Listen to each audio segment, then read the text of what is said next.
What from them the first time around, they kind of wore you down inside with the big guy there. Yeah, no, I mean they're a good team. I think, we're missing those pieces. They're even more of a team now. Not that they weren't a team before, but they really, really know their roles now, and they're obviously going to bring the toughness, the defensive mentality. Martinelli, can score against anybody. The good thing is now our guys know exactly what it's going to look and feel like. I mean, it's going to be a physical game. And, we just got off to a bad start, where you can't put yourself in a hole of 10-0 against that team and breed them confidence. And so we got to do a much better job early just defensively of establishing an identity. And what have you seen in Frank's development and back-to-back double-doubles? What have you seen in this season? I think with him, making the jump is real. It is. And some guys, it becomes something with confidence sooner than later. Other guys, it just takes a little bit of time. I think you got to factor in, he hasn't been playing basketball that much, so there's a confidence piece to that. But to his credit, I think he realized at this level how much you have to put into the game. And as far as just simple as just conditioning, weightlifting, I mean, everything we're doing now is more than he's ever done. And I think falling in love with the process is something I give him a ton of credit for. He's done all those morning workouts, right? No, and the best part about it, he's done a great job of living in the gym now.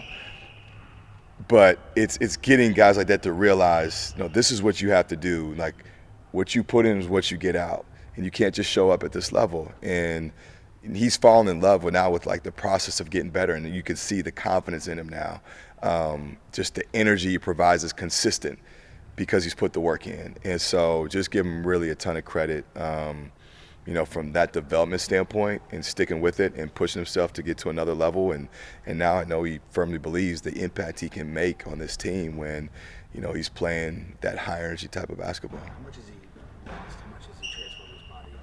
You have to ask him to get it exactly right, but it's been a good chunk. I mean, and he'll tell you, guys think they're in shape, right? Until you get to a place in a league play where you realize, man, there's more, and then you realize, man, when I lose, how much lighter I feel.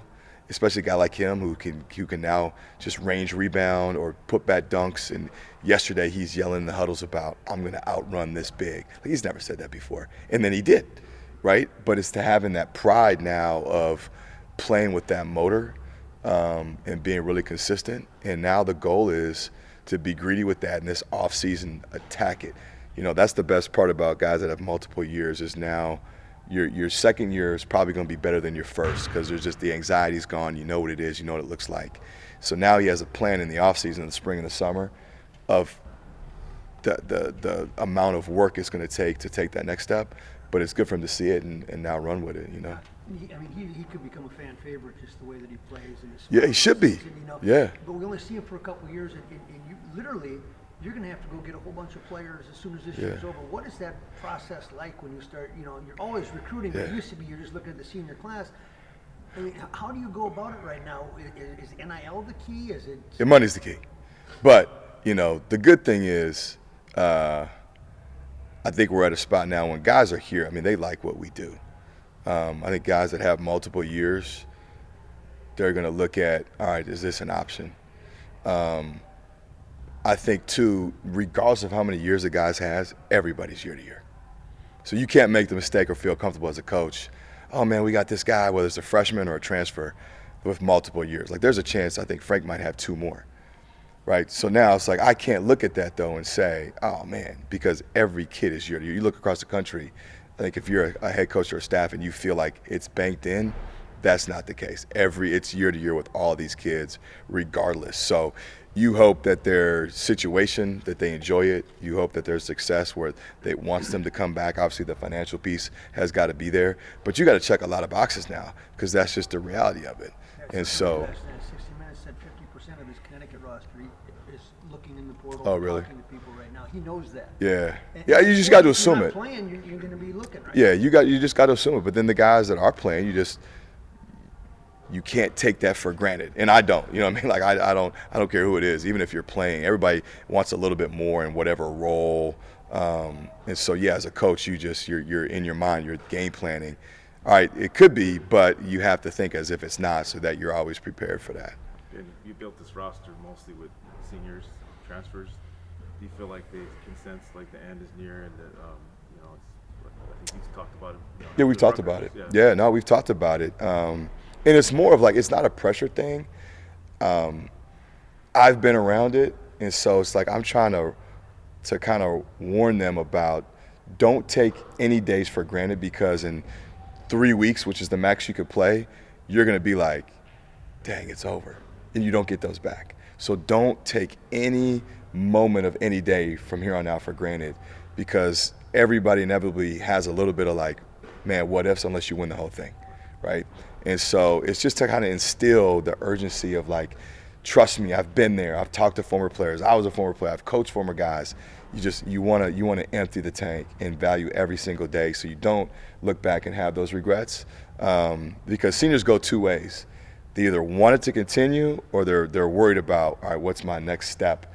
And then you get lost in worrying about that, and you're not where your feet are.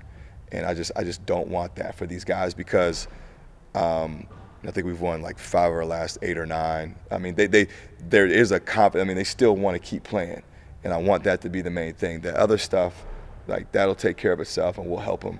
But I want them to just enjoy every day and maximize every day now.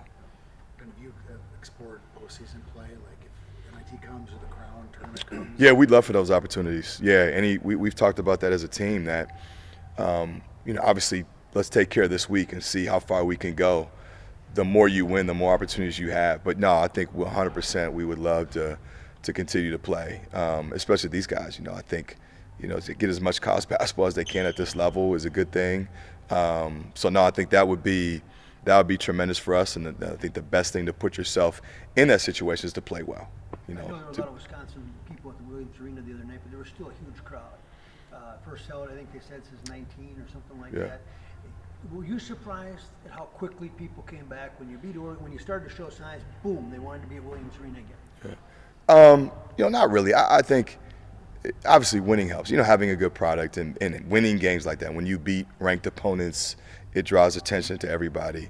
I think just being around it and seeing it, whether it's playing on the road, seeing it on TV, I really believe it is so hard post-COVID to be really consistent when you're looking at, those type of numbers of like whatever it is. I don't even know, like 14, 13, something like that. To be so consistent with that. But I know here, again, product drives a lot. And again, it's you beat a Michigan, you beat a Oregon.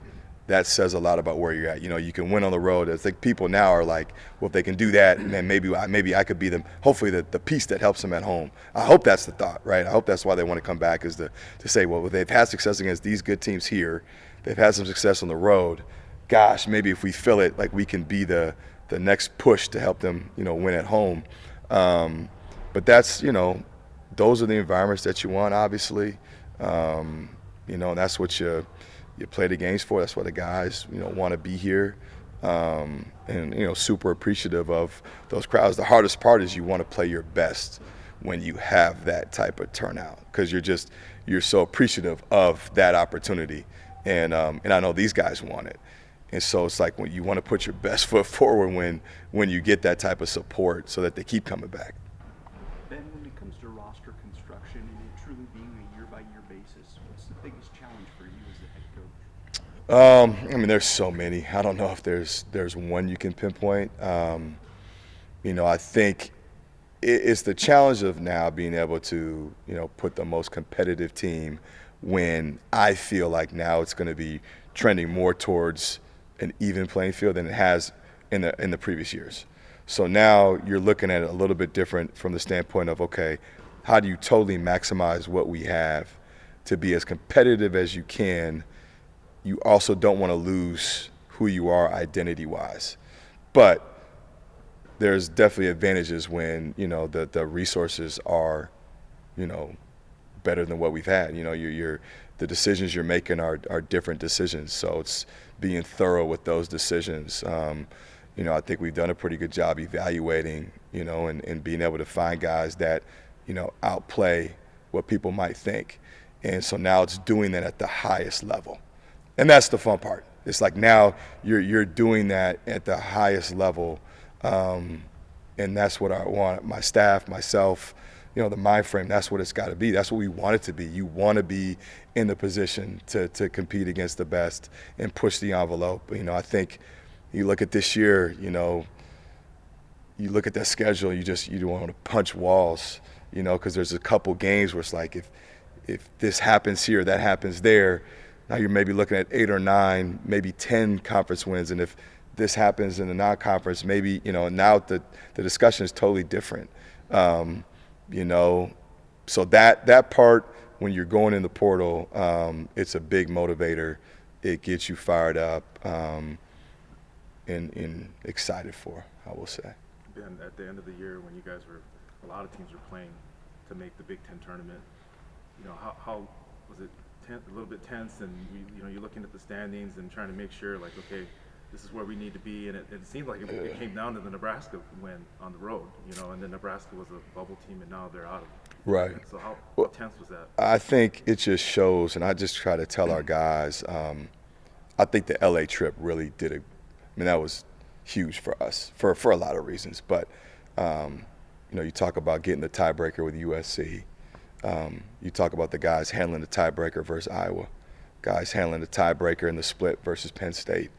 Guys being able to have the tiebreaker versus Nebraska. Like, all those are mini Super Bowls. Now, I didn't want to put those on our guys, but yeah, as a coach and staff, you don't, because you don't know how it's going to fall. So when you have those one-offs, I think everybody in this league has learned how huge winning a majority of those one-offs are. I probably wouldn't have bet at the beginning of the year that 7 wins you were going to be feeling like, dang, is this enough to make sure we're out of the bottom 3? Like, I really would. I thought, man, if you get 7, you probably don't have a lot to worry with. Whereas this year approaches, it was like, oh my gosh, 6, 7, is it going to take 8 to make sure you're not that last week sweating it out? And that's where those one-offs are huge because of the tiebreakers. But I talked about, just looking at Nebraska, I want to compliment our guys on, like, this is how fragile it is. When we played them, they were for sure bubble, if not in. And they were talking about now the seeding. Well, a week and a half, 2 weeks later, you're playing a game to be in the Big Ten tournament. And that's how fine of a line it is and how valuable every single day. And you can't get caught up in, hey, we're on a 3-game winning streak, because it can go like that. Or we've lost a couple in a row, because you can flip it and all of a sudden you're on the other side. So it's a great lesson for these guys that every game is so valuable because of momentum. And all of a sudden, you win one that maybe you're not supposed to, it can spiral, and all of a sudden, like we did, you win 3 games in a row. You lose one that maybe you're not, just human nature sometimes, or to your point, maybe it's pressure. I don't know. For each team it's different, but it can go the other way. And you just want to be even as you can. Never try to put that on our guys. I'm not dumb. I know they read stuff. I know they see it. So you're trying to give them the right perspective so that they're worried about the right stuff. I do think a couple times at home I could feel it, and that's what you don't want with these guys, because we're not a team that handles that well. So you're trying to have the balance of, like, how do you lighten that, but also know that they know it, and that is the reality of it. I guess the one thing that was tough for me, and maybe because we were in the mix, you guys would know better, I think the part about the 3 teams not making it, I get it. I just don't want that to take away from the guys that are leading our league with tournament talk and seed talk. I don't want all of a sudden now the national media or local is worried about who's not in versus promoting our league so we get 10, 11, 12 teams in. And the talk is, hey, who's going to win the Big Ten? The talk is, how many teams are going to get in the tournament? Because next year we want to be in that mix, and we don't want the national perspective to be consumed with, oh man, who's not going to make the dance? No, man, let's be one of those teams that's in. Let's get the national media to talk about who's in there so that, we get some respect for the league. And I'm not saying that didn't happen this year, but that was the only thing sometimes you worry about. It's like, that's not the focus, guys. Like, let's talk about the teams that are in it, Have you learned anything new when you go into the portal? Have you learned anything about, what you're looking for? I mean, obviously, with few conversations and an NIL number to float out there, and you're looking at tape, you can figure that out. But have you learned a few things about what to look for in terms of, or what questions to ask to that kid that is in the portal? Yeah, I will say a benefit of having gone through it is you're able to a little bit kind of figure out, okay, if a player is going to make a jump from levels, just doing some research, there's certain spots or certain levels that maybe it's an easier adjustment, right? If that makes sense. So, there's been that conference and that conference. You just get a better feeling the more you do it, and the more you see kids on other teams, you see teams that maybe get kids from this certain level versus that level, or this league versus that league, and what translates, or man, why did this kid go from the summit to here and have a ton of success? And then you start, well, let's find 10 other guys that made the jump from that particular league. You start, you're able to put numbers to numbers, So you just think about that stuff when kids hit the portal. It's like, all right, there's certain levels, if we're going to go down that we need to really focus on, because the chances of them bumping up. So you definitely look at numbers as you get more of a sample size, a lot better. I think we got to do a better job of just identifying, shooting probably, and being able to just hone in on that. I mean, that's the separator. Everybody knows, like, the more shooting you can get on the floor, and it just the spacing is better. But are there guys that are really good shooters because they have time and space in one league that they're not going to get in the Big Ten? Does that have to come into play too? No, I just think, again, this is a benefit from just a lot of the resources now. You're able to look at a different demographic that, just has higher numbers, But I think it's just, it's combing through and just identifying, like, okay, you can see trends though too, like numbers-wise, whether it's shooting, whether it's shot blocking. You can value stuff more as you get just bigger, larger sample sizes. So now it's really combing through those and saying, all right, if a kid's in this range, does it translate, or do they need to be a little bit higher to make sure it translates to decrease the chances of not working? I think that's all it is. Like, nothing's guaranteed. Hope everybody knows, like, nothing's guaranteed, but you're trying to, like, minimize those opportunities where it doesn't. So how do you do that? Well, numbers always help. So the more numbers you can accumulate to make you make a best decision as possible. All right, thanks, Coach. All right. Thanks. Yep. Keep your season going in Big Ten tournament. Yeah, it's a big time opportunity, and we have obviously a team that we owe first game, so it'll be exciting. Frank was just here. What has he done playing the way he is in the front court with you? Yeah, he's done a lot. He just plays with a lot of energy and aggression, which has been good. It's really what we've known he can do this whole time, and so just looking forward to him, not being satisfied and keep going. Which do you think, if at all, about the idea that your career goes now as a college player basically as long as you keep winning? Do you feel pressure? Do you feel motivation? What's your emotion on that? Yeah, I think it's just motivation. I don't think anyone wants to lose or go out just because I think everyone understands the circumstances.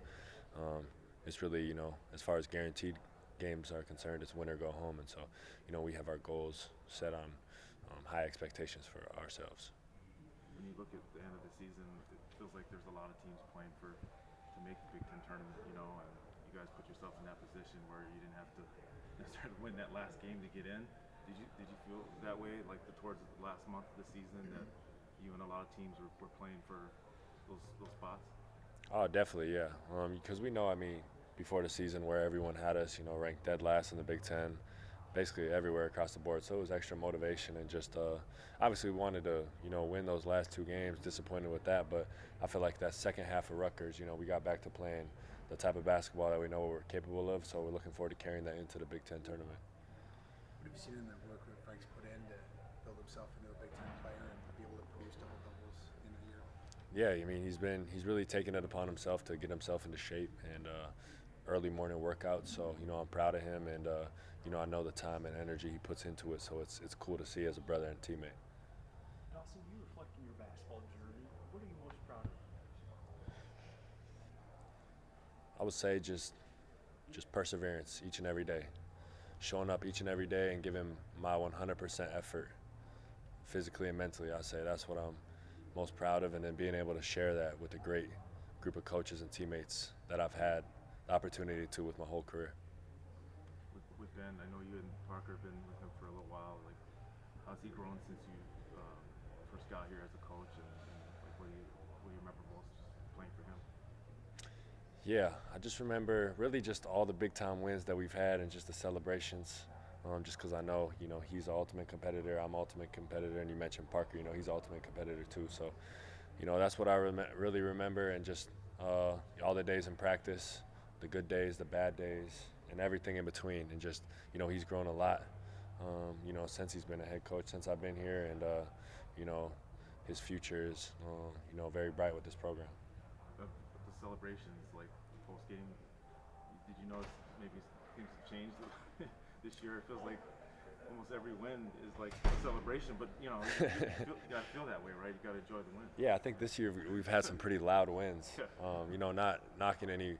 We won 9 games in the league last year, but this year we've had some very loud wins, and so that's been a fun thing. And you can tell, when a head coach has the locker room, the respect and all that, and the belief just by the way those celebrations at the end of games, and how everybody's into it, like we're all on the same mission.